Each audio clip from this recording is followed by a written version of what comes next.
Have you ever noticed there's always someone at dinner who never brings a dish, yet somehow eats the most? Maybe you felt like that guest yourself. Don't worry, this isn't a confession.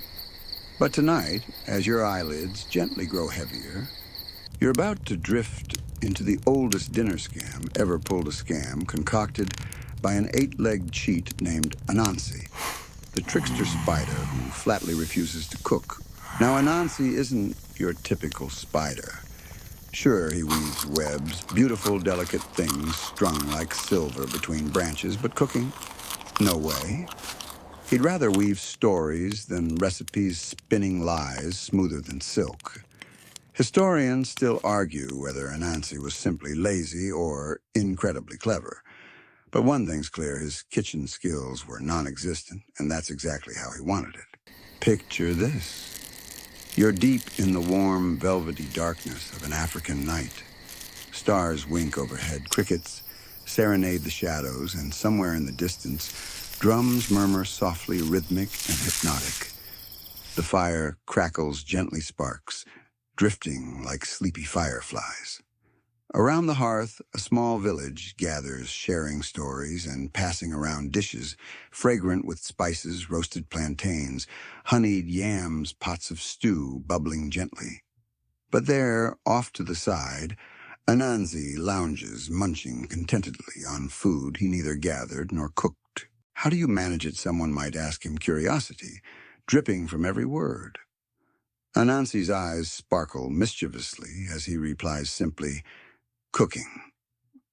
My dear friend, cooking is for creatures with fewer legs and far more patience." Anansi's legend whispers across centuries of storytelling, slipping from mouth to ear, carried by warm laughter and gentle chuckles. From Ghana to Jamaica, from dusty African trails to sleepy Caribbean hammocks, Anansi has never been known to chop onions, peel cassava, or stir soup. He'd much rather let someone else handle the heat while he enjoyed the sweet taste of someone else's labor. The reason why Anansi never cooks isn't just about laziness. It's deeper, craftier. He's a master manipulator, weaving intricate webs of deception, trickery, and charm. You've probably known someone like him, endlessly charismatic, always promising they'll bring something next time, but conveniently forgetting when next time arrives. But Anansi perfected this art, raising it to mythic heights. Think back for a moment to the friend who always forgets their wallet at dinner. Multiply that skill by 8 legs and several thousand years of practice, and you'll get a rough approximation of Anansi's sheer talent. He spun a web of reliance so intricate, so subtle, that his victims thanked him afterward, convinced they'd been generously hosting rather than brazenly exploited. It wasn't always smooth sailing for the spider, though. Anansi's charm occasionally wore thin, particularly when creatures caught on to his trickery. One notable tale speaks of a certain village elder, a cranky old tortoise who realized, perhaps a bit late, that Anansi's frequent visits coincided suspiciously with dinner time. Frustrated, the elder plotted revenge, but the spider's trickery was quicker and more cunning. "My dear tortoise," Anansi drawled one evening, lounging comfortably, "I would gladly help prepare dinner, but alas, I have misplaced my apron, and cooking without proper attire is quite simply uncivilized." The tortoise, bewildered and charmed, despite himself, found that anger slipped away like sand through his claws. He sighed, shaking his head, resigned to the spider's silver tongue. "Just eat," he muttered, "but next time you cook." Of course, next time never came, at least not as far as Anansi was concerned. And yet hidden beneath all this casual trickery lies a mystery, a whisper so old and fragile it might vanish if spoken too loudly. Why exactly was Anansi so deeply opposed to cooking? Could it have been a forgotten catastrophe, a mythical kitchen disaster so profound it echoed across generations? Or was it simply his eternal quest for leisure, for pleasure unearned but thoroughly enjoyed? Consider this: every myth you've ever heard, every bedtime story whispered, when lights dimmed and sleep tugged at your eyelids, carries an echo of truth. Somewhere between legend and laughter hides a grain of historical reality, something forgotten, maybe even extinct, yet undeniably true. Tonight you're about to uncover threads of truth woven through tales as ancient as humanity itself, stories of creatures vanished and forgotten, but whose memory lingers in myth and mirth. But for now, let your thoughts float gently, bobbing like fireflies, drifting lazily through warm twilight. Tomorrow there'll be answers, explanations wrapped in silken threads and spiderweb twists. Tonight, simply rest, savoring the gentle absurdity of a spider who turned cooking into someone else's responsibility. A masterclass in manipulation charm and sheer culinary avoidance. And as your breathing deepens, your eyelids flutter softly, remember this. Somewhere out in the shadowy corners of human imagination, Anansi still lurks smugly, nibbling a pilfered snack content to watch as others toil, sweat, and cook, never lifting a leg himself. 'Cause really, why cook when you can weave? You shuffle forward, eyes half-lidded, following the wafting scent of roasted yams and honey-glazed cassava. The air hums with heat, the kind that makes your limbs slow and your mind mellow. You aren't quite sure where you are anymore, somewhere between dream and myth, barefoot on dry red soil, with that familiar sense that Anansi is nearby watching, probably licking his fingers. Before the spider could sneak his way into feasts and folk tales, before his eight-legged grin skittered into our bedtime rituals, something curious happened. Someone somewhere had to invent dinner, or at least fire. And with fire came the first cook. It wasn't Anansi, of course. He would have been too busy bargaining for leftovers. Anthropologists debate exactly when humans began cooking, but most agree it began over 1 million years ago when our ancestors learned to tame fire. The first flame, they suspect, wasn't lit intentionally, it was borrowed. Maybe lightning struck a tree. Maybe a volcanic spark found the right patch of dry grass. Either way, someone had the gall to carry it home, protect it, and feed it like a pet. Now imagine those early hominins crouching around the blaze, eyes wide, hair frizzing from the heat. Some brave soul drops a chunk of raw meat into the fire, and suddenly the smell of dinner is born.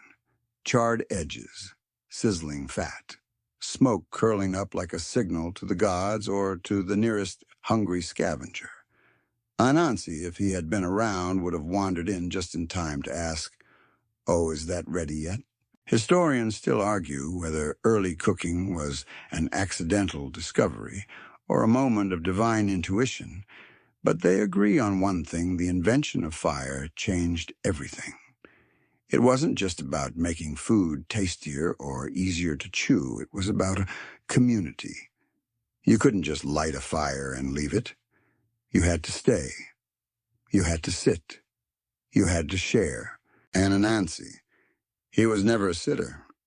He was a weaver, a whisperer, a watcher. If you blinked, you missed him. If you set your plate down, you'd come back to find it mysteriously lighter. But here's the twist that slinks in with the smoke in the oldest Ashanti tales. Anansi doesn't just steal food, he steals fire itself. One story tells of how the lizard people, yes, lizard people, were the only ones who possessed fire.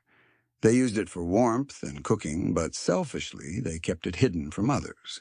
Anansi, cold and hungry, decided enough was enough. So he spun a scheme. He pretended to be sick, very sick, shivering, groaning, and twitching so dramatically that even the lizards, cold-blooded though they were, felt sorry for him. They brought him close to their fire to warm his dying body. Of course, the moment they turned away, he snatched a burning stick and dashed off, cackling all the way.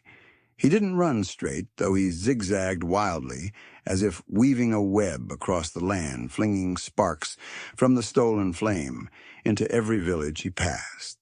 And thus fire spread, not as a gift from gods, but as a con from a spider. You reach a clearing now. The fire crackles gently. Around it sit creatures, some real, some remembered, some forgotten entirely. A dodo lazily turns a spit. A giant ground sloth stirs something in a clay pot.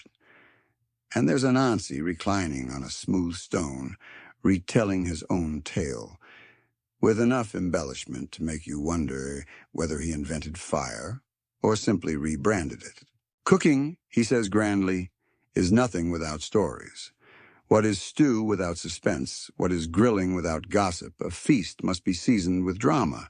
You glance at the food being shared around the fragrant tubers and slow-roasted game, and you realize something strange. None of it belongs to Anansi, and yet everyone seems eager to give him a piece. Perhaps that's the secret. Maybe Anansi never needed to cook because he cooked up something even more powerful, narrative. He didn't bring food. He brought myth. He fed imaginations, and in return, he was fed. Here's the truly curious thing. Archaeological digs across West Africa have revealed ancient hearths dating back tens of thousands of years. Charred seeds, burnt bones, stone tools blackened with smoke, all signs of a culinary past. But nestled among them are tiny clay figurines, animals, people spirits, and yes, spiders. Some scholars believe these were not toys or idols, but story aids, teaching tools, visual companions to oral tradition. Historians still argue whether these figurines represented actual deities or simply symbolic stand-ins.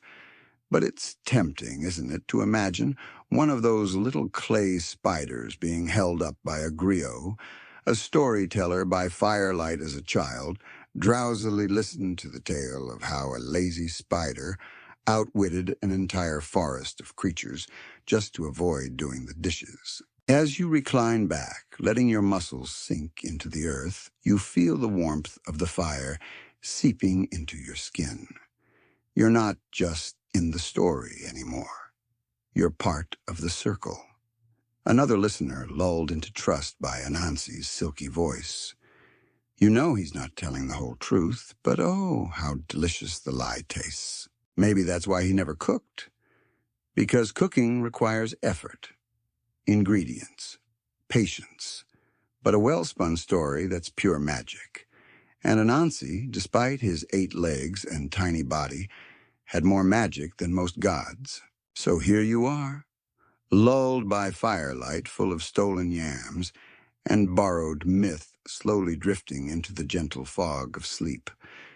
And just before your thoughts fully dissolve into dreams, you hear Anansi whisper one last thing.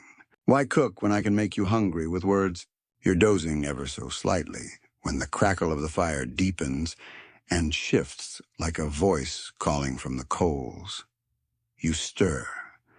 A thread of smoke curls toward you, and you follow it still barefoot, still drowsy into another memory, another trick, another dinner not cooked by the spider. This one's a classic, the kind of tale that lives in both bedtime whispers and dusty anthropology books. It begins, as many myths do, with a small problem and a very large lie. Anansi was cold. Now, mind you, he wasn't actually cold. This was the rainforest, after all. A spider doesn't freeze in 80% humidity under a sun fat as a mango. But for the sake of the story, yes, Anansi was cold. He'd heard rumors of fire, that strange creature, guarded by the lizard folk who lived near the mountain caves. They were said to keep it locked away, refusing to share it with anyone not born with scales or tails. Anansi naturally saw an opportunity. So he arrived at the lizard's camp, shivering legs, trembling dramatically, his voice weak. Oh, he moaned in the tone of someone hoping to be overheard. If only I could feel warmth again. If only I had fire. One of the younger lizards, perhaps too soft-hearted, scurried over with a bowl of warm broth and said, "You poor thing, come sit by our flame." And just like that, Anansi crept closer. Not too close, just enough to eye the flickering heart of their fire, that perfect orange ember dancing and inviting. A few soft compliments later. Such a generous people, these lizards. So warm, so flammable. And they turned their backs. You can guess what happened next. Anansi seized the fire and ran. He didn't flee in a straight line. No, that would be too simple. He zigged and zagged through the bush, his 8 legs darting through the underbrush, trailing sparks behind him like breadcrumbs. Wherever a spark fell, it caught on dry grass, and wherever a flame took hold, a new village gained fire. Anansi didn't just steal fire, he franchised it. To this day, in parts of Ghana and the Caribbean, some storytellers say that's how humanity got fire. Not from gods, not from lightning, but from a trickster spider faking the chills. Historians still argue whether the Anansi fire theft tale is a late adaptation of Promethean myth or an independent tradition. The parallels are almost too perfect. A clever being steals divine fire and gifts it to humankind. The difference, though, Prometheus gets punished. Anansi gets dinner, and that's the bit that really sticks in your sleepy mind. The spider didn't share fire because he loved humanity. He did it because he knew they'd feel indebted. And when someone feels indebted, they feed you. They invite you in. They say things like, "After all you've done for us, it's the least we can do." Anansi loved those words. He lived for them. You walk now through ash-coated grasslands. The flames have long since cooled, but every blackened stump, every sunken fire pit remembers him. You imagine him scuttling from village to village with his innocent smile, his exaggerated sigh, his tale of heroic sacrifice. I risked everything, he'd say, draping a vine over his thorax like a battle wound. The lizards chased me for days. I leapt through rivers, braved thunderstorms. Just for you. And the villagers would nod solemnly, hand him a full plate, and forget to ask for details. This wasn't just a trick, it was a system. Anansi was building something bigger than a meal. He was building myth equity. He was investing in long-term hospitality dividends. You might say he was the first social engineer before LinkedIn, before algorithms. There was Anansi crawling across the continent with a story and a smile. And if you listen closely, there's another strange footnote in this mythic flame theft.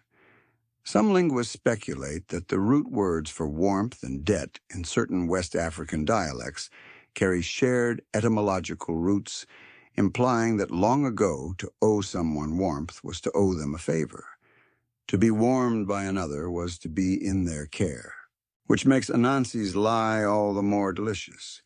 He wasn't cold, but by pretending to need warmth, he made others owe him forever. You pass a stone carving, now half buried under moss and thyme.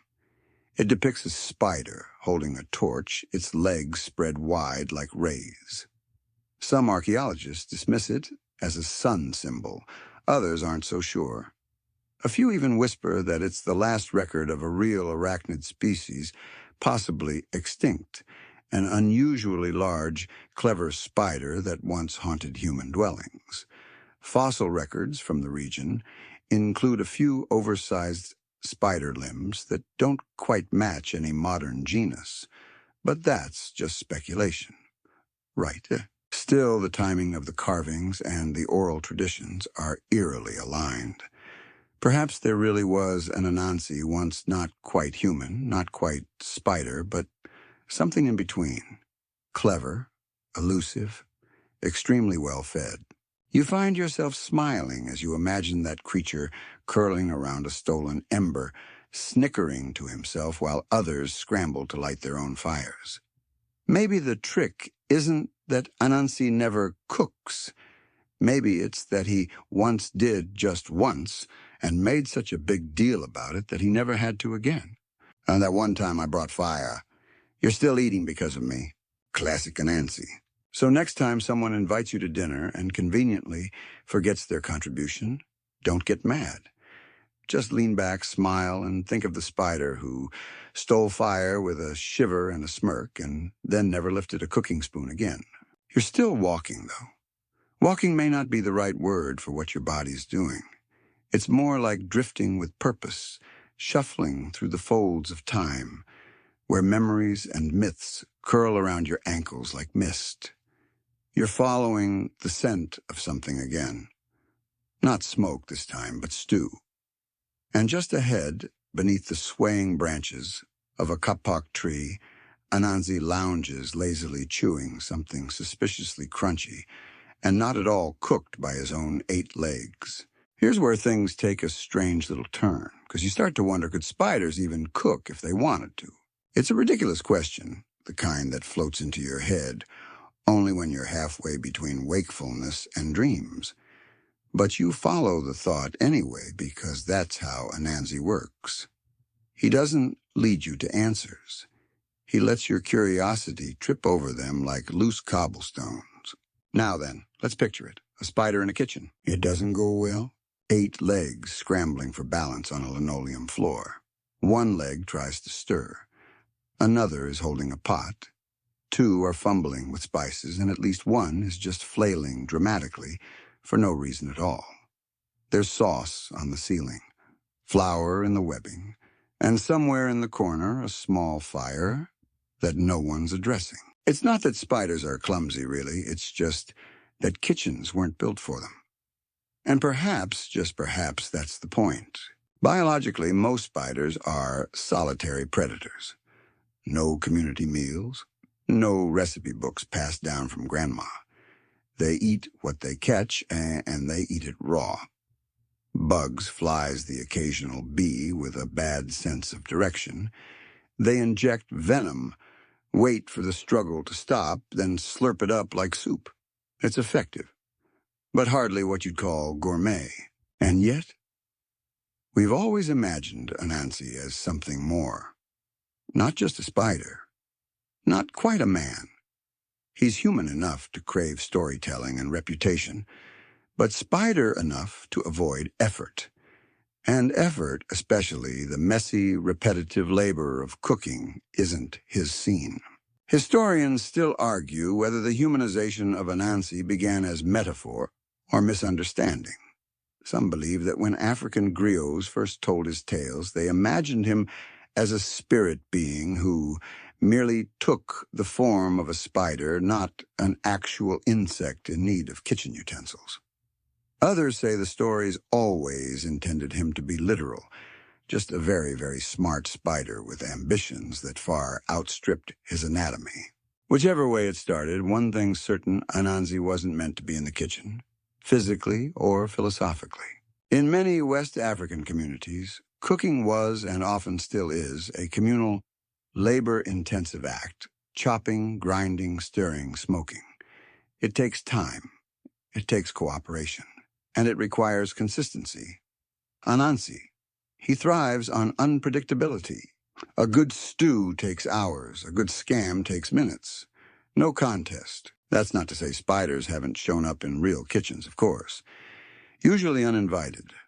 More than one recipe has been thrown out after spotting a small, 8-legged visitor clinging to the edge of a bowl.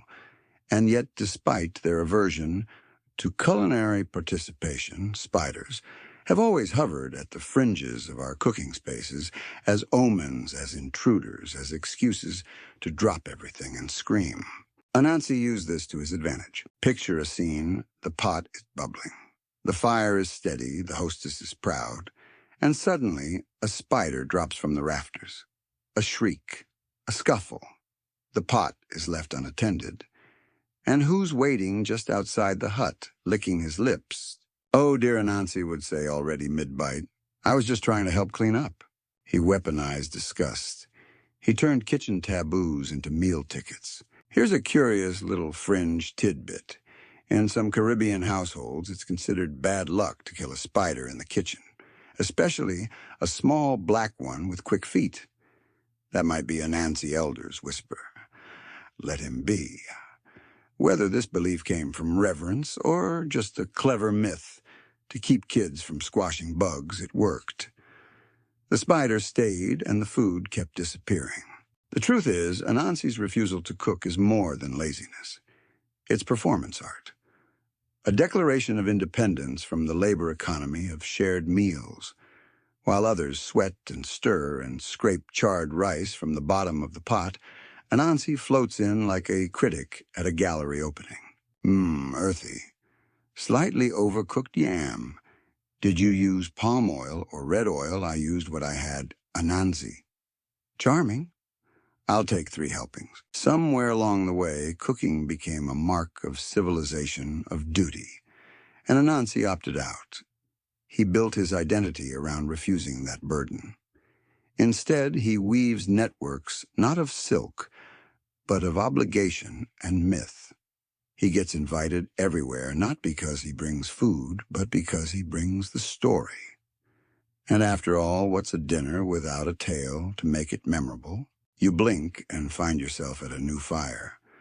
Another stew, another village, another group of people who've all worked, chopped, stirred, and boiled. And there's Anansi, as always, arriving just in time. He offers nothing. Yet no one turns him away. Not because they like him necessarily, but because deep down they know the stories he carries are as filling as the food. And maybe that's his secret, the reason he never cooks, because he made sure that across generations he didn't have to. He became bigger than the pot, a guest too important to be denied, a creature so woven into the lore of food, fire, and flavor that the act of excluding him would be worse than the cost of feeding him. So yes, too many legs in the kitchen is a problem, but one spider at your table, well, that's just tradition. The sun is slipping lower now, melting like mango pulp behind the trees, and the shadows grow longer. You hear the clatter of a bowl, the scraping of a gourd spoon, and soft giggles drifting from somewhere, just beyond your vision. The firelight flickers ahead again, and sure enough, there's Anansi sitting a little too comfortably on a log he didn't drag over beside a pot he definitely didn't stir. This time he's dining with Turtle. And oh, this is one of his most beloved escapades. Everyone tells it a little differently, but the heart of it is always the same. Anansi invites Turtle to dinner, and by the end, neither one's hands or claws are clean. It starts with generosity, or at least the performance of it. Come to my home, Anansi chirps, his mouth half full of groundnut stew. Come dine with me, I insist. Now Turtle's slow, polite, and impossibly dignified accepts. And when he arrives, belly grumbling from the journey, he finds a spread already laid out, roasted yams honeyed, plantains steamed okra. The works. But as soon as Turtle reaches out his flippery claw to take a bite, Anansi gasps. Oh, Turtle, dear friend, your hands so dusty from the road, you must wash them first. Turtle, being the courteous sort, nods and trundles off to the river. While he's gone, Anansi eats, 1 leg per dish. Nibble here, slurp there, a little tuck of leftovers into a secret pouch beneath his web sling. When Turtle returns, damp and dripping, Anansi blinks at him with mock surprise. Still dirty, I'm afraid? That river mud is persistent. Perhaps try again. This happens, of course, several times. Each time Turtle goes to wash. Each time Anansi devours a bit more. By the final return, the food is gone, and Anansi is reclining full and smug. Historians still argue whether this fable is a simple moral tale or an allegory for something deeper. Is it a commentary on hospitality, on class and cunning, on how systems are manipulated by those who know their invisible rules? But you, sleepy as you are, know exactly what it is. It's dinner theater. It's Anansi doing what Anansi does best, pretending to offer what he never intended to share, then blaming the guest for their own hunger. Of course, Turtle isn't a fool. In most versions, Turtle invites Anansi for a return dinner, and Anansi, ever the optimist, arrives, promptly stomach growling, eyes gleaming. But Turtle's home is under the water. Oh, didn't I mention, he says sweetly. You'll need to dive. Anansi tries. He flails. He flutters. He drowns his pride and his greed in equal measure. But he's too light, too buoyant. Each time he sinks, he floats right back up again. He tries weighing himself down with rocks, stuffing his many limbs with pebbles and pea pods. But the result is disastrous. Eventually he gives up and drifts to shore, damp and hungry. And Turtle feasts. The lesson is clear, and not just for Anansi. You can only play the game for so long before someone plays it back. The trickster can be tricked. The spider can be left out in the rain. But does Anansi learn? Of course not. That's not the nature of tricksters. They aren't meant to evolve, they're meant to endure, to remind us that cleverness is its own reward and its own punishment. You see, every culture has its Anansi coyote. In Native American lore, Loki; in Norse myth, Reynard the Fox; in medieval Europe. They all bend rules. They all flirt with consequences. And they all, at some point, ruin dinner. But Anansi's genius lies in making the dinner about the deception. He doesn't cook because his presence is the meal. You remember him more than the menu. You leave the table talking about him, not the yams. Curiously, some folklorists trace Anansi's tale with Turtle to much older oral traditions, ones that may predate written language. The motif of the trickster appears across continents. There's even an obscure version recorded in the early 1900s in Suriname, where Turtle never invites Anansi back. Instead, he just sets a decoy table next to a real one and watches as Anansi gorges himself on wooden fruits. When asked how it was, Anansi replies, "Surprisingly chewy." In that version, Turtle doesn't get even. He gets amused. It's possible that the deeper lesson isn't about fairness, but about recognition. That eventually even the master of manipulation will meet someone too grounded, too slow to be fooled. You step over a turtle shell now half buried in the sand, empty, polished by rain and time. You wonder if it ever held a feast, or if it was just a reminder slow and steady doesn't always win the race, but it sometimes eats in peace. Somewhere behind you, the fire sputters. Anansi is laughing again. Not cruelly, never that. It's more of a giggle, a giddy wheeze that rolls along your spine. You hear him say, "Why cook when you can schedule a dinner and cancel the food?" Classic. The world is full of turtles, polite, dutiful, dusty clawed from the road. But the world remembers Anansi, the one who promised a meal, told a story, and walked away full. And as the night deepens, as shadows twist into webs and the stars begin to blink in quiet rhythm, you realize something curious. You're not angry at Anansi. You're entertained, intrigued, a little impressed. Because who among us truly wouldn't love to skip cooking forever and still get invited to every meal? You're not sure how long you've been walking. The path isn't really a path anymore. It's just a meandering trail of fire pits, scattered shells, half-finished meals, and echoing laughter. Every few steps, another tale begins whispering itself to you, curling around your thoughts like steam from a simmering pot. And each time there's one constant, Anansi never stirring, never chopping, always chewing. This time the story leads you into the center of a village. Not a modern one. It's somewhere ancient, though still familiar in the way all kitchens are familiar. A courtyard thick with the smell of pepper and roasted fish. Mortars pounding rhythmically. Women's voices rise and fall like waves as they talk and sing, while preparing a meal that everyone will share. You feel it in your bones, the comfort of food prepared together, the softness of a place where everyone brings something. Except Anansi. He's there, of course, smiling, hovering, pretending to help by waving a fan at the flames or taste-testing things far too early. The older women see right through him, but they don't chase him away. Why would they? After all, the stories he spins while they cook help the time pass faster. And so the meal begins to take shape. Cassava roasted over coals, spiced fish wrapped in leaves, greens simmered with palm oil and love. Dishes are passed in woven baskets, water ladled from carved gourds.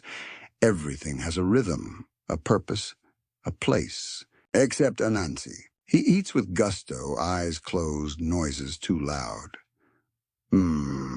Is that bush pepper divine?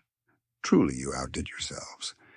He says this to each person in turn, as if he's personally ranking their efforts. And somehow, despite the fact that he's contributed nothing, no one quite minds. It's not always this harmonious, though. Communal cooking, for all its warmth, can breed tension. Who brought what? Who peeled the cassava? Who's only here to eat? Even today, these questions bubble up in kitchens and family chats worldwide. The politics of the pot, they call it. Historians still argue whether the communal feast originated from necessity or culture. Was it born out of scarcity, where pooling resources was the only way to survive, or was it ritual from the start, a shared act of connection and storytelling? Either way, it became more than just sustenance. It became society. And that's precisely where Anansi thrives. You see, communal cooking requires trust, shared effort, but it also creates opportunity, because where there's a system, there's a crack. And where there's a crack, Anansi squeezes in like steam from a boiling pot lid. He doesn't just avoid work, he rebrands himself as essential. "Oh, I didn't chop the onions," he'll say, tail curled neatly around a bowl. "But while you chopped, I kept the children laughing. Isn't that worth something? Oh, I didn't grind the spices. But I taught your cousin that song she's singing. Oh, I didn't fetch water. But I told that story about the leopard and the yam thief. Remember? Everyone loved it. It's a performance, and it works. You blink, and now you're at a different feast. Somewhere in the Caribbean, maybe. Coconut trees sway overhead. Plantains fry in hot oil. The music is steel drums and the slow hum of gossip. Once again, Anansi is there, lounging under the largest tree, licking oil from his fingers. "I gave the toast," he says, full-mouthed. "I'm practically the host." He's never lifted a pan, but everyone remembers what he said, not what he did. And here's the strange truth: we need people like Anansi, not to cook necessarily, but to shape the moment, to make the meal more than food. Because the act of cooking may feed the body, but the stories told while cooking feed something deeper, something ancestral. And Anansi is the ancestor of every clever dinner guest who's ever made you laugh while doing absolutely nothing useful. There's even archaeological evidence to suggest this dynamic has always existed. Ancient fire pits excavated in Central Africa show layered signs of different activities. Some were used for cooking, others for gathering. But in some cases, fire pits are found with no food traces at all, just ash stones arranged deliberately and small carvings left behind. Historians still argue whether these were altars, story circles, or something else. But one theory suggests these were narrative hearths, places not for eating, but for telling. A sacred stage for the ones who, like Anansi, brought no meal but left everyone full. You settle now on a log beside one such fire. You don't know if it's real or just imagined, but the warmth feels good. And there he is again, spinning another tale. This one is about a goat who tried to cheat at a cooking contest by seasoning her stew with someone else's tears. It makes no sense, but it makes you smile. You realize then that Anansi may never cook, but he always feasts on attention, on amusement, on your disbelief, and that in its own mischievous way is a kind of art. He finishes the tale, pauses dramatically, then looks straight at you. "You're thinking I'm lazy," he says, licking his thumb. But really, I'm efficient. You say nothing, you just watch the fire. Because maybe he's right. Why stir the pot when you can stir the people? The night deepens, thick as molasses, and just as sweet. You're slow now, dragging your feet, not out of exhaustion, but because the firelight feels so good, and the stories come easier in the dark. There's another tale bubbling up now, rising like dough in a warm kitchen. And as always, Anansi is already at the table, leaning back, picking food from his teeth, pretending to remember something important. Because this dear dreamer is the dinner that made him famous. It's not the first time he conned a meal. It's not the most elaborate. But this is the story that everyone knows. The one every auntie, uncle, and giggling child will repeat with mouthfuls of rice and laughter bubbling through their nostrils. It begins quite naturally with Anansi being hungry, not just snacky. Not I skipped breakfast hungry. Now, we're talking theatrical, belly-rumbling, double-groaning kind of hungry. The kind that makes him flop dramatically to the floor and declare that he's fading from existence. He needed food now, so he hatched a plan. Anansi decided to invite all the animals to a grand feast. A shared table, he said, is a full belly for all he was positively glowing with generosity. Invitations were sent well shouted from tree to tree. Elephant, leopard, monkey, crocodile. Even the shy pangolin was convinced to attend. There was only one catch. Anansi would organize the feast. But each guest had to bring a dish. You see where this is going. The day arrived. The animals came, each bearing something glorious, roasted plantains, drizzled with tamarind-glazed skewers of fire-roasted insects, a delicacy, thank you, salted river fish wrapped in banana leaves, even a massive tub of pounded yam that took 3 antelope to carry. And Anansi, he arrived empty-handed. Oh, dear, he gasped, patting his legs as if searching for a missing casserole. I was in charge of, oh no, the termites ate my foo-foo.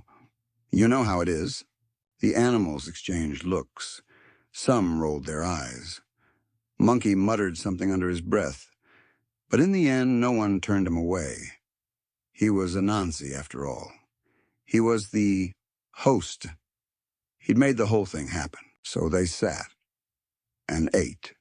And Anansi, he made a show of tasting everything. Leopard, is that wild ginger in your sauce. Stunning. Truly stunning. He even made little notes on a leaf pretending to judge the dishes, though everyone knew he was just keeping track of seconds. It was Turtle once again who said what everyone else was thinking. You didn't bring a dish, Anansi. And Anansi blinked offended. Bring dear Turtle. I brought us together. Without me, there would be no feast. You'd all still be chewing alone in the trees. Is that what you want? Lonely meals, grumpy digestion. No laughter, no applause. Turtle, who had been chewing peacefully in silence up to that point, blinked very slowly. Next time, he said, bring a spoon. But it was too late. The legend had already solidified. That night, stories spread. Tales were told. Songs were hummed about the spider who hosted the world's most delicious feast and didn't lift a single claw. Children laughed, elders shook their heads and smiled, and Anansi's legend doubled in size just like his stomach. Historians still argue whether this myth arose purely from oral tradition or whether it was shaped by contact with European banquet culture, where nobles often hosted but did not cook. There's even a theory floating around that Anansi represents a sly critique of colonial bureaucrats, always organizing, never contributing, yet somehow praised. But in the villages, no one needed footnotes to understand the story. They'd seen it before. They knew the guest who shows up empty-handed and somehow walks away with leftovers wrapped in banana leaves. Here's the twist that makes this dinner unforgettable. Anansi didn't just eat. He gave the performance of his life. He told jokes. He flattered dishes. He started a debate about whether honey goes better with cassava or yam. The answer? Both, obviously. He even stood up at one point, tapped a gourd like it was a wine glass, and delivered a heartfelt speech about unity through cuisine. By the end, even the animals who'd grumbled were clapping their paws, hooves, and fins. And when the plates were cleared and the moon was high and the last antelope yawned into her shoulder, Anansi sat back satisfied. Not just with food, but with fame. He had cemented his place in the myth menu. The spider who eats but never cooks. The legend who feasts on charm. You can still find echoes of that feast today, in the way people talk about potlucks, in every story about someone bringing the vibes but not the snacks, in classrooms where one group project member somehow gets full credit after doing nothing but formatting the PowerPoint. You know that person? Maybe you've been that person. But the difference is Anansi meant to do it. He didn't forget the food. He planned the absence. It was part of the act. There's even a fringe anthropological paper from the 1970s, largely ignored and probably written on a dare, that suggests the earliest human social hierarchies might have emerged around Buk, the cooking pot, that the roles of feeder and eater became symbols of status. And Anansi, he's the original non-laboring class. A spider, yes, but also a mirror, reflecting back our own tiny deceptions. You reach another fire pit now, empty, cold. But there's a banana leaf crumpled in the corner, slick with the faint scent of pepper and ash. A joke lingers in the air. A laugh just out of reach. And you wonder, was he just here? You smile. Of course he was. The ground under your feet begins to feel softer now, like ash and memory. Your footsteps are lighter. Not because you're less tired, but because you're more dream than body at this point. Even your breath feels borrowed from another time.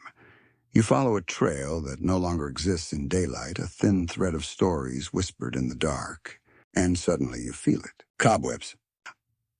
Not real ones, no.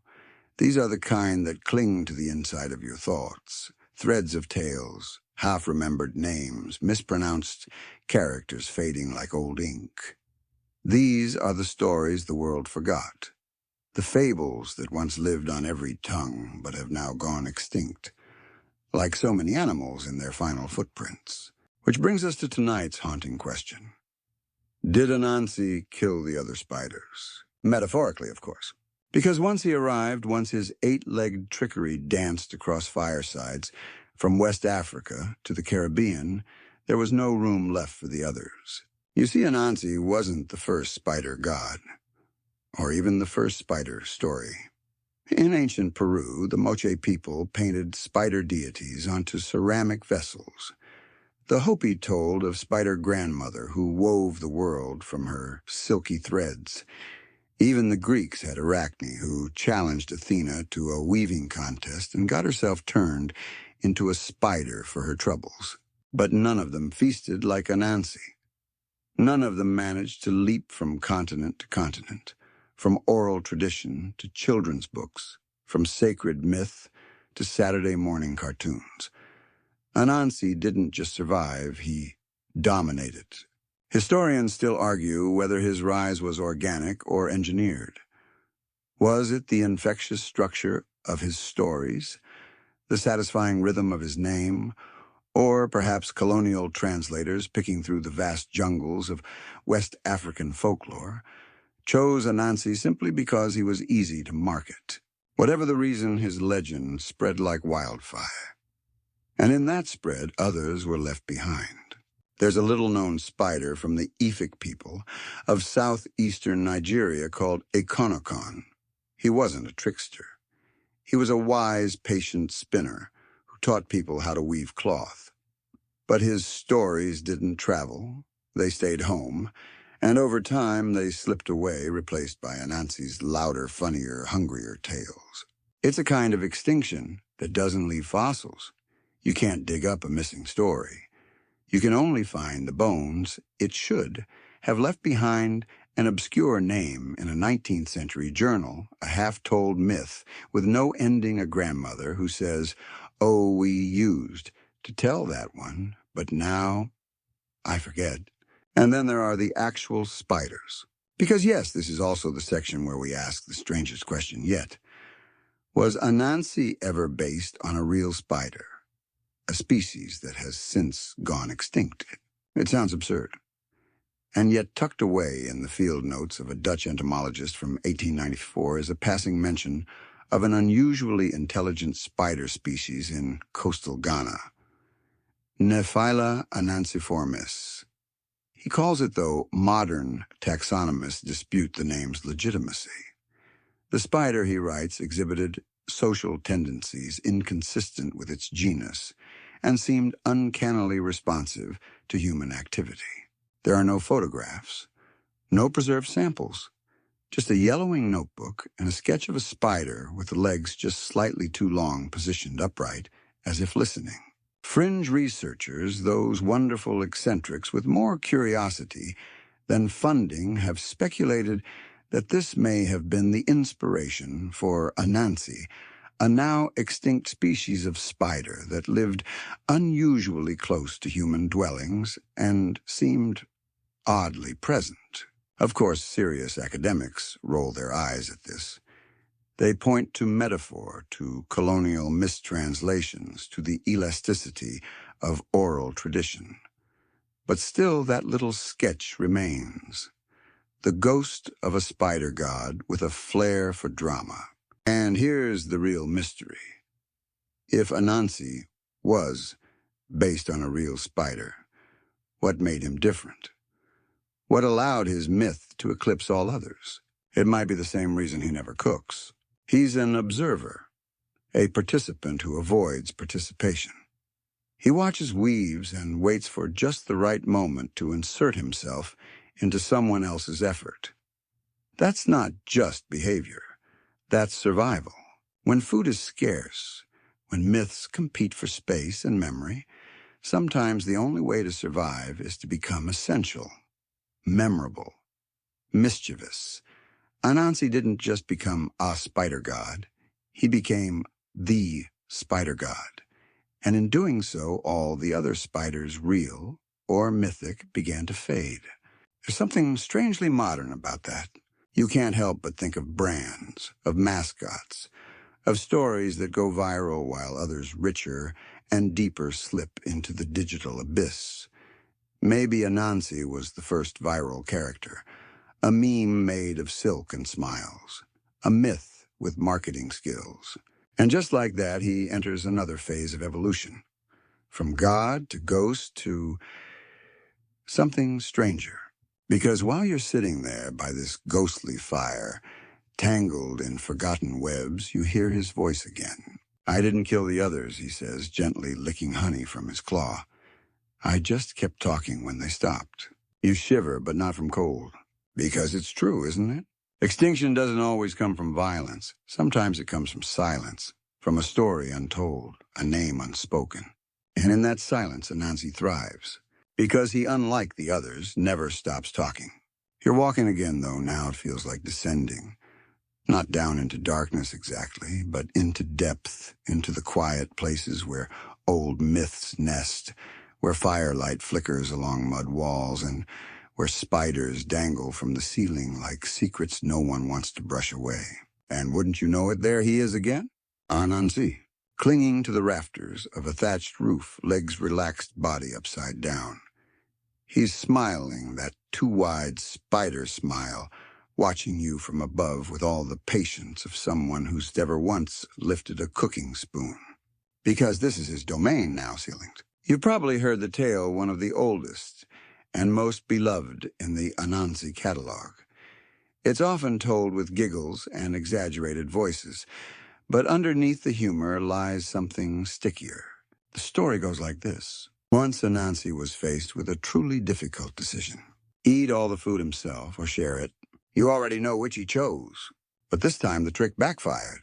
Anansi had been visiting every friend, relative, and unsuspecting stranger he could find, asking each to tie a thread to his waist and pull when their meal was ready.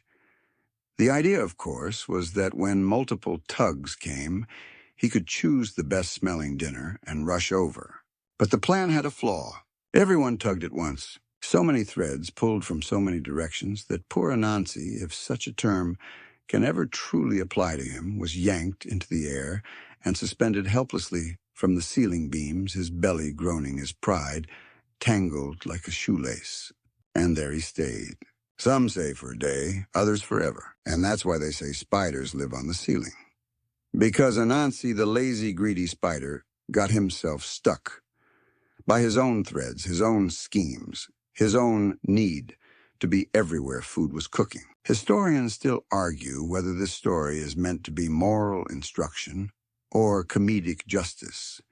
Some believe it evolved from much older sky deity myths, where beings ascend and become permanent features of the heavens.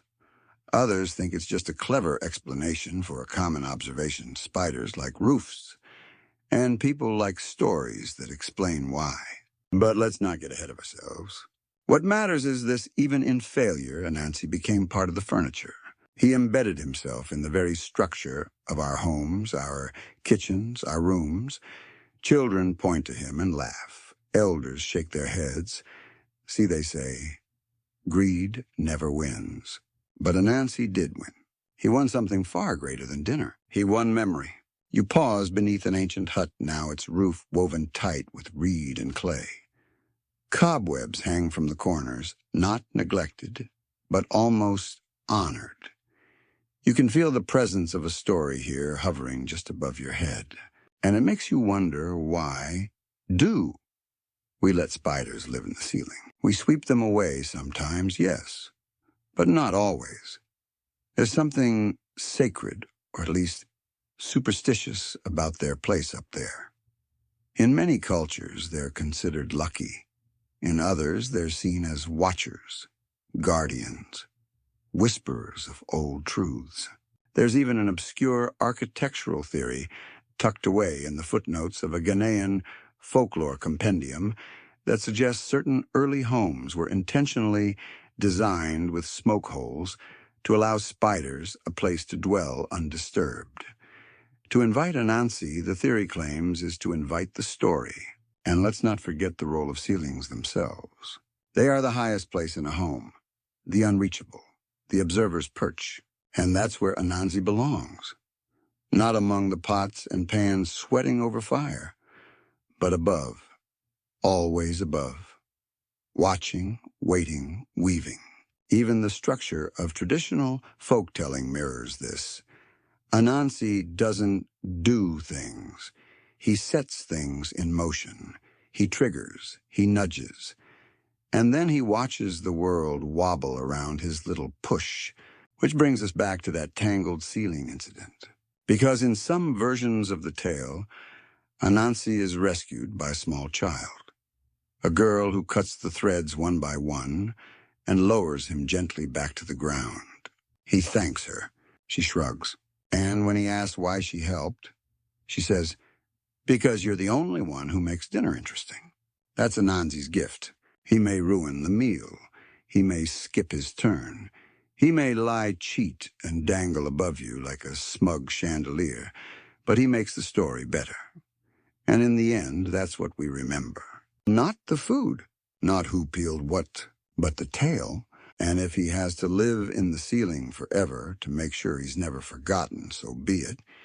He's comfortable up there, out of reach, never cooking, always watching. You lie down now beneath a low roof, your eyes tracing the lines of cobwebs overhead. You half expect them to twitch, to speak, to whisper one more tale before your breath evens out. And maybe they will. Because wherever a ceiling holds shadows, Anansi waits. Not cooking, but listening. The air is thicker now, less like breath and more like syrup. Everything feels suspended. The fire has dimmed to a glow. The stories hang heavier, older. You're not drifting through villages anymore. You're wandering through time itself, wrapped in paper and ink, past rows of desks and echoing chalkboard halls. Yes, you've arrived at the strangest place Anansi has ever snuck into. A British schoolroom. You blink confused. This doesn't look like a myth. It smells like dusty textbooks, boiled cabbage, and floor polish. But he's here. You can feel him hiding just behind the lesson plan. Because this is the tale of how Anansi got trapped in colonial education and still managed to escape with a snack. The British Empire, in all its stiff-collared grandeur, had a habit of collecting stories like pressed flowers, neatly labeled, stripped of thorns. In the 19th and early 20th centuries, British administrators, missionaries, and amateur folklorists began transcribing African and Caribbean tales, often with little concern for accuracy or tone. Anansi was among the most popular. His stories were amusing, morally ambiguous, and best of all, teachable. They were printed in primers, included in children's readers, even turned into plays. But of course, he was tidied up, sanded down. The spider, who once danced across cooking pots and stole fire, became, well, educational. Historians still argue whether this inclusion was a triumph of cultural preservation or an act of narrative domestication. Was Anansi being honored or neutered? After all, the British version stripped him of his sharpest tricks. His greed was toned down. His cunning became cleverness. And worst of all, his accent was flattened into received pronunciation. Imagine Anansi forced to wear a tiny blazer, raising a fuzzy limb to answer questions about proper behavior. Yes, miss, I believe sharing is good. I shall not steal the yams next time. Wink. He became a teaching tool, a spider-shaped spoonful of sugar to help colonial values go down. But even then, even neutered, reprinted, recited in boarding schools by children who had never seen a real spider larger than a coin, he survived. Because Anansi cannot be tamed.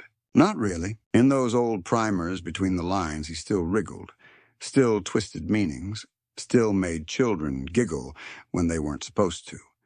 He was the first rule breaker many of them met, a seed of mischief in an otherwise rigid garden. And somewhere far from the chalk and ink, the original storytellers were still at work, still whispering the full versions, the real versions around fires and kitchens. The versions where Anansi never cooks because he's too busy weaving chaos into order, flipping hierarchies like pancakes. There's a peculiar fringe story about a missionary school in Jamaica around 1907.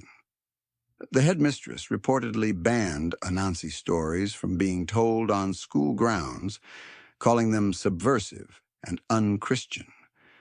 Within a week, someone no one confessed had drawn a chalk spider on the blackboard of every classroom. Overnight, silently, smiling. Coincidence? Unlikely. There's power in a trickster like Anansi. A power colonial systems never quite understood. Because tricksters aren't rebels in the traditional sense, they don't scream. They smirk. They survive. They adapt. And most dangerously, they make people laugh at rules. That laughter, that's where change starts. And Anansi, no matter how cleaned up he became, always managed to slip a joke in. A wink, a sideways glance. A reminder that no matter who holds the chalk, the story can always be rewritten.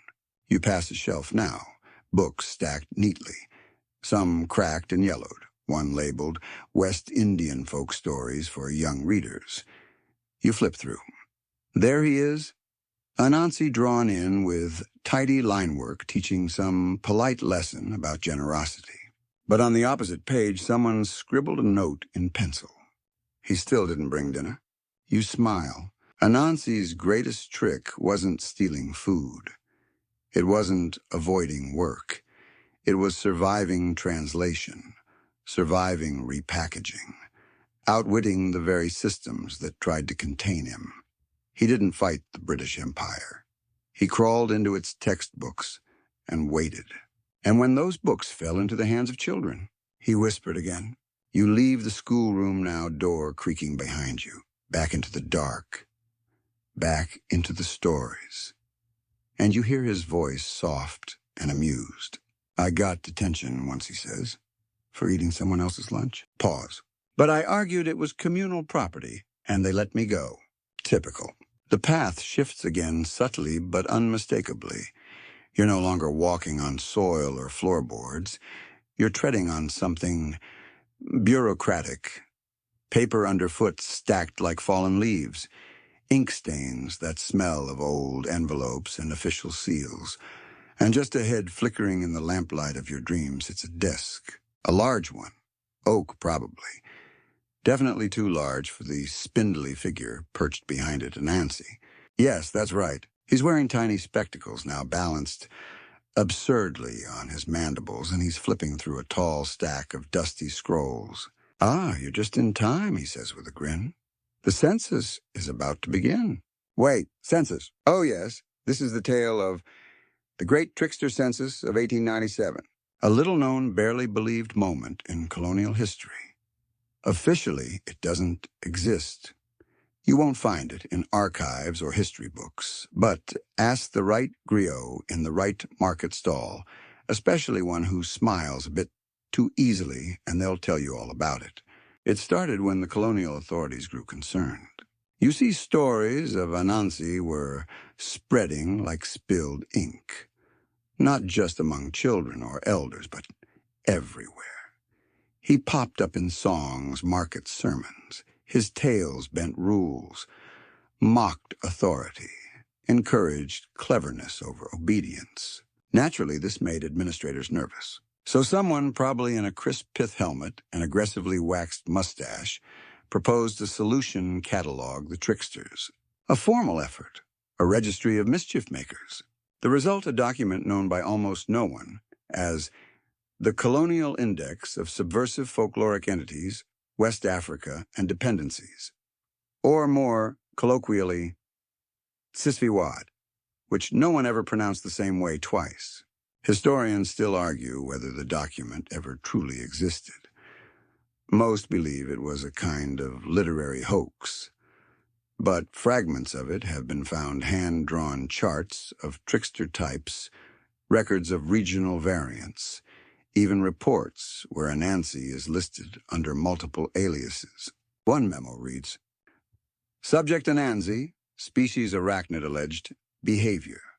Manipulative, evasive, charming. Threat level, moderate unless near food. Recommendation, monitor closely. Do not invite to lunch. You try not to laugh, but Anansi hears it anyway. Flattering, isn't it, he says, adjusting his spider-sized collar. They gave me a whole section. A whole section. I mean, have you seen what they gave Coyote 2 paragraphs and a warning label? The census went on to document not just who Anansi was, but how he operated. Researchers, well-meaning and overly caffeinated, attempted to break his methods into categories. Gastronomic manipulation. Convincing others to cook on his behalf. Narrative distraction. Telling stories to delay work. Selective hospitality. Only showing up when the food was free. Reverse altruism. Making others feel indebted for things he never actually did. It was in many ways the most academic misunderstanding of myth ever conducted. And yet, it wasn't useless. Because through their obsession, the colonial chroniclers did something unintended. They preserved him. They wrote him down, gave him pages, gave him form. They tried to pin the spider to a page, and in doing so, ensured he'd never be forgotten. But here's where it gets weird.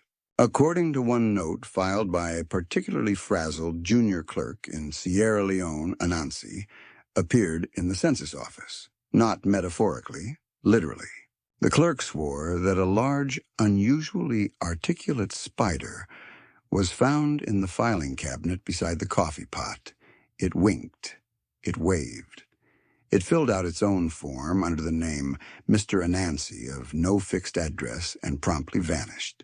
The clerk was dismissed, of course, but the form remained signed with a perfect 8-legged flourish. You pass it now here in this dream office. A crinkled sheet with elegant scrawl listing his occupation as professional dinner, guest consultant and culinary evasion, unofficial minister of stories. Under dependents, he's written, everyone who's ever laughed at a lie. Classic. You see, Anansi wasn't trying to avoid being counted. He wanted to be counted. He wanted them to know he was real. And more importantly, uncontrollable. He used the census to expand his reach. Turned bureaucracy into bedtime stories. Some say he even filed complaints, I demand recognition, as a national symbol of strategic laziness. One form reads, and a free lunch to compensate for emotional labor. There's even a faded stamp near the bottom, approved, begrudgingly. You can't help but admire it. While others fought the system, Anansi infiltrated it, crawled between the lines, filed under folklore, cross-referenced under mischief, and still somehow shelved next to heroes of empire. He never fought the empire. He let it write him down. And now, he's everywhere. He's in your childhood memory of the spider above the kitchen door. He's in the lazy smile of the kid who didn't bring anything to the potluck. He's in the sigh of the teacher who suspects someone's cheating, but can't prove it. You look up from the census desk. Anansi's gone, of course, but the files remain, stamped, smudged, unofficially official. And as you drift back into the hallway, your steps paper-light and your heart full of laughter, you hear one last echo from behind the desk. Count me in, just don't count on me to cook. The world begins to rock beneath your feet. Not violently, but gently, like waves, nudging a canoe. Your toes feel damp. Your skin tastes of salt. Somewhere gulls cry in the distance, and the sky has shifted from that dry West African gold to the dense blue of open water. Welcome aboard. This is the chapter where Anansi sails. Not by choice at first. No trickster ever volunteers to be moved, especially across oceans. But history, as you know, has a terrible habit of moving people against their will. And in that churning tide of forced journeys, stifling hulls, and whispered lullabies meant to mask weeping, Anansi clung on. Not to a crate, not to a rope, but to a story. You're standing now in the belly of a ship. Not a grand vessel, but a dark, groaning slaver's hold. And still, yes, even here, there's Anansi, hiding in a crevice, curled in a corner, spun into the stories, humming between shackles. You see, they tried to leave him behind. The colonizers brought chains. The enslaved brought memory. And Anansi stowed away. It wasn't hard for him. He was small. He was already used to tight corners. He didn't need food or space or permission. All he needed was a willing ear. So he boarded the middle passage, not in body, but in language. Historians still argue whether Anansi's stories were deliberately preserved during enslavement, or if they evolved naturally in the New World under new conditions, but regardless, they survived. Oh, how they survived. He turned up in Jamaica, in Barbados, in Suriname, Guyana, Haiti, South Carolina, Georgia. His name changed sometimes to Anansi, sometimes to Aunt Nancy, sometimes just the spider. But the story remained a clever creature, outwitting the strong, a fragile body using only its mind, a quiet rebellion. Because when you have no control over your body, your labor, your breath, your story becomes sacred, and Anansi was the perfect weapon. He taught children to laugh at masters. He showed adults how to twist rules. His antics, once harmless, took on new depth. A spider eating without working now meant survival without surrender.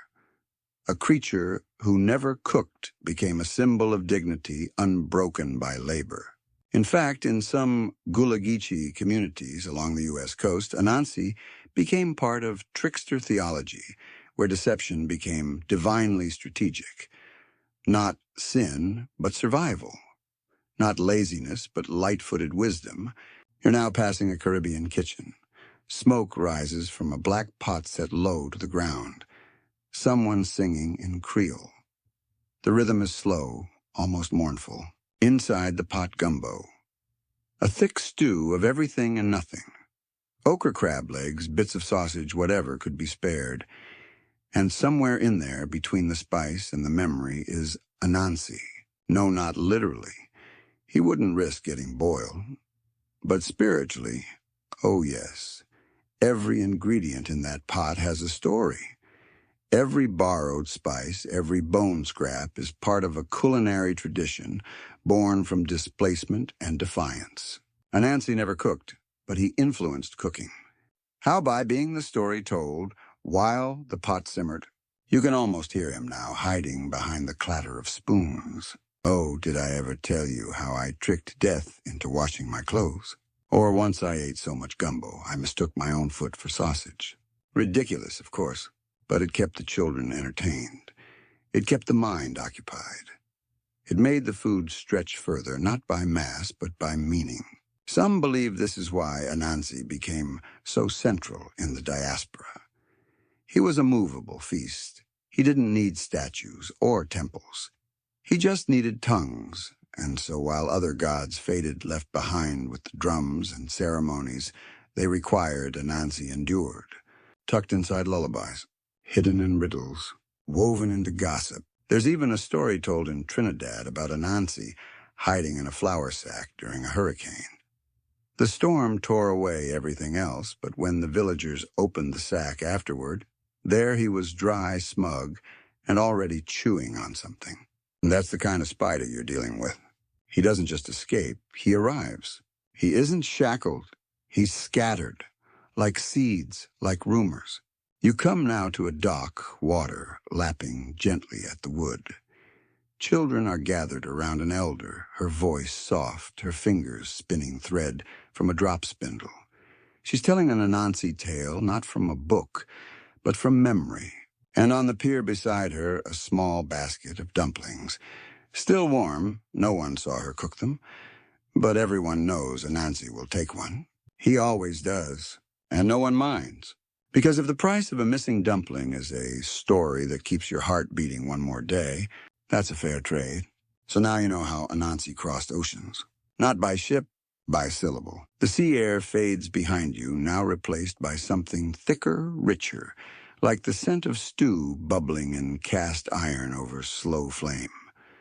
You've stepped ashore, but you haven't quite returned to solid ground. This place is different. It feels like memory thickened into a roux. Every breath is warm with spice. Every step is sticky with history. Welcome to the kitchens of the New World, the ones carved out by survivors, the ones stirred by hands that remembered too much and too little all at once, the ones where Anansi didn't just sneak in for a meal, he settled in, curled into the rafters, and became part of the seasoning. Here we don't tell stories after dinner. We tell them while we cook. This is the story of how enslaved chefs, black women and men, working in the shadows of plantations and parlors, took scraps and stories and turned them into power, into gumbo, into callaloo, into sweet potato pies that made even the masters say, into flavors so deep they became protest songs. These cooks weren't just feeding mouths, they were shaping culture, influencing the palates of entire nations. And quietly, always quietly, Anansi was with them. Not in the pot, never in the pot, but on the edge of the hearth, whispering. Because in a world where your time, your labor, your very name could be taken from you, Anansi reminded you that your wit could never be owned. Historians still argue whether the presence of Anansi in plantation kitchens was overt or symbolic. But in slave narratives collected in the 1800s, scattered mentions appear. Old Man Nancy used to sit up in the beams, or Granny tell them spider stories while the dumplings cooked. They weren't stories for fun. They were lessons in disguise. A spider who never cooked yet always ate. That wasn't laziness, it was resistance. A refusal to labor unless it was on his terms. A fantasy of freedom, one spoonful at a time. And here's the delicious irony. many enslaved cooks became indispensable. Their food was craved, their knowledge of spice and fire irreplaceable. So while they were bound by chains, they wielded influence through flavor, through the alchemy of turning bones and leaves into cuisine. Anansi would have loved it. Imagine him perched above the stove as a cook stirred gumbo so thick it whispered. Not offering help, heaven forbid, but offering commentary. Didn't stir it clockwise, and no wonder the okra's pouting. Or, don't forget the pepper. It hides the sorrow. He became the seasoning you couldn't name, the smirk in the recipe, the wink in the spice blend, the reason you tasted something more than food. And this perhaps is the real reason he stayed. Because in the New World, stories had to work double. They had to entertain and preserve. They had to carry ancestors on their backs, had to make people laugh just hard enough to forget the whip, but never so hard they forgot their history. Anansi was perfect for this. He never got caught. He never got punished. He always got fed. Yeah, that wasn't just myth. That was wishful thinking, smuggled into the stew. In Louisiana, there's a Creole tale of a spider named Nonk Nancy who tricks a plantation overseer into burning his own supper and blaming the pigs. In Brazil, there's a variant where Anansi dances his way through a Sunday feast, convincing each dish it has already been eaten, then scooping up the rest. In each, he's not cooking, but he's present, always present. You walk now through a kitchen thick with steam. The walls are slick with time. You see hands, some real, some imagined, stirring pots, dusting flour, laughing behind cupped palms.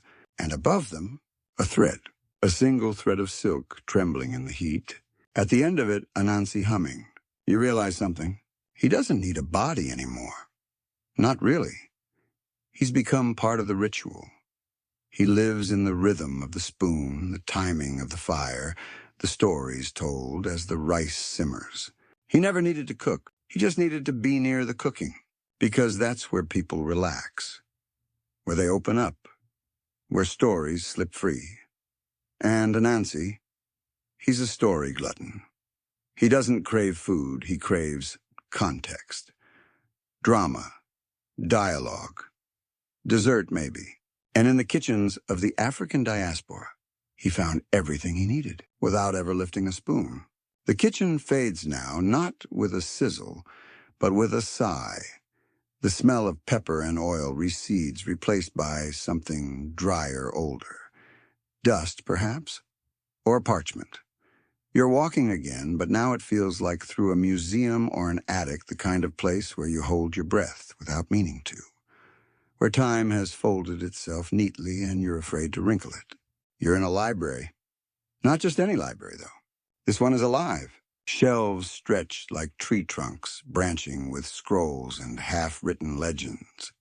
There's a globe in the corner, spinning slightly too fast. A spider web connects the history of cuisine to an old legend about a moon goddess. And in the center of it all, crawling across an open journal, is Anansi. He's not smiling this time. He's reading. And you realize what this room holds. Not stories of Anansi, but stories about the real spider. Because yes, this is the moment we ask the strangest question of all. Was Anansi based on a real extinct spider species? Not just myth, not just metaphor, but something that once lived, crawled, observed, and is now gone. It seems ridiculous at first. But here in this dream library, ridiculous things feel reasonable, even probable. You spot it, a tattered field journal from the 1930s, the handwriting, erratic, smudged with coffee rings and rain damage. A biologist named Faded claims to have observed a species of social spider in Ghana, one that demonstrated what he called narrative mimicry. What does that mean? Apparently the spiders built webs that mimicked human dwellings, tiny thatched shapes, little platforms, even tunnels. Not for function, for performance, as if they were copying what they saw. One entry reads, "Observe spider reconfigure web following repeated exposure to song and drum. Appeared to dance at the center, No predatory action, no mate nearby, behavior unclear. Historians still argue whether this is just the colonial lens gone wild, imposing pattern, where there was none, or whether this biologist really did witness something strange. The spider species unclassified. The samples destroyed in a warehouse fire in 1948. Convenient, isn't it? But the stories persisted. In Ghana, there's a faint legend, mostly forgotten now, of a spider god who could learn from humans. Not just trick them. Learn. Copy. Blend in. A shapeshifter of habit and habitat. Over time, the legend softened into Anansi. The dancer became the trickster. The mimic became the schemer. And the spider shell, it slipped into myth. Extinction doesn't always leave bones. Sometimes it leaves stories. You turn another page. This one's covered in drawings, eight-legged figures with expressive eyes, balancing between human forms and insect anatomy. It looks like a child's doodle, but someone's labeled them carefully. Anansi variants, hybrids. In the margin, someone scrawled, "If humans invented gods by watching animals, what happens when the animals watch us back?" You glance up. The web across the ceiling of the library isn't random. It's a map. Every strand connects myths, meals, migrations, and in the center, an empty space, a gap, a silence shaped like a spider. Maybe Anansi was once a real creature, not a god, just something observant, something that learned how to live without fighting, how to survive by understanding us better than we understood ourselves. And when that creature vanished, all we had left was the legend, and the uncomfortable truth it carried, that someone or something once watched us cook and decided never to bother. You smile. Of course Anansi doesn't cook. That was the first lesson he learned. You step away from the journal now. The library breathes softly. The dust dances in the beams of imagined light. Behind you, you hear the rustle of pages and the gentle sound of something small crawling across a story. And if you ask yourself quietly just once, you might wonder, was he real? And if so, is he really gone? Or just waiting for the next dinner party? You're almost back now. The ground beneath you is firmer, familiar. It feels like a path you've walked before, though you don't remember when. The scent of smoke is gone, replaced by something crisp and modern. Plastic takeout containers, microwave popcorn, the faint whir of a phone charger humming in the wall. You're in the present, but Anansi is still with you. Because this is the age of electricity, of fast food, of instant gratification, and same-day delivery. No pounding yams, no sitting by the fire, no community mortars and pestles, and still, somehow, he thrives. This is the age of the digital Anansi. He lives in memes now, in texts, in clever TikToks, in that suspicious co-worker who never shows up for meetings but always slides into the group chat to crack a perfectly timed joke. And yes, in dinner parties, even virtual ones. You know, that friend who RSVPs maybe to everything, shows up late, doesn't bring anything, and still somehow becomes the life of the evening. That's him, that's Anansi, still weaving. Only now he's upgraded from silk to Wi-Fi.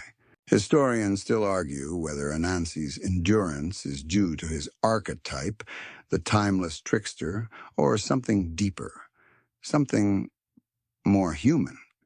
He isn't divine, he isn't flawless, he's fallible, greedy, sneaky, lazy, and we love him for it. Because deep down, we all want to be the one who gets away with it.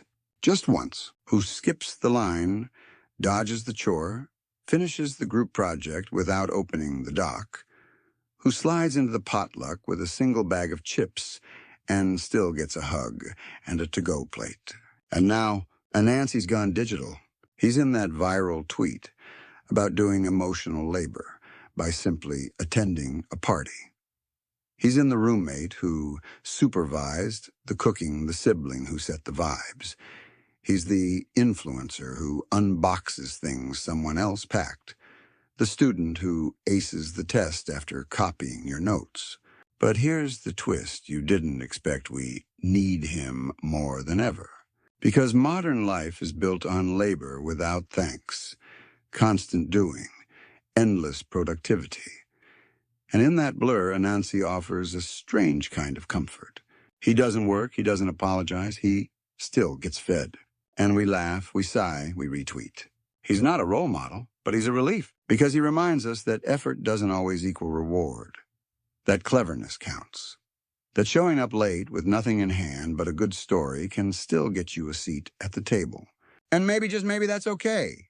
You sit down now wherever you are. Bed, couch, hammock, office chair, pretending to be comfortable. The lights are low. The screen glows faintly. And somewhere in the corner of the ceiling, a tiny shape stirs. Anansi. He's upside down, of course, watching, waiting, not to cook. Never to cook, but to spin. One more joke, one more fable, one more harmless lie. And maybe tomorrow, when you open the fridge and realize someone's eaten the last slice of cake, you'll smile instead of scowl. Because now you know it was Anansi, and he never ever cooks.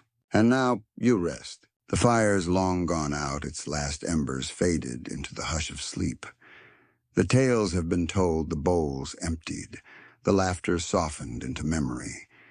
Even Anansi, full from stories and stolen dumplings, has gone still, his 8 legs folded neatly into the quiet curve of a ceiling shadow. The world, too, has gone quiet.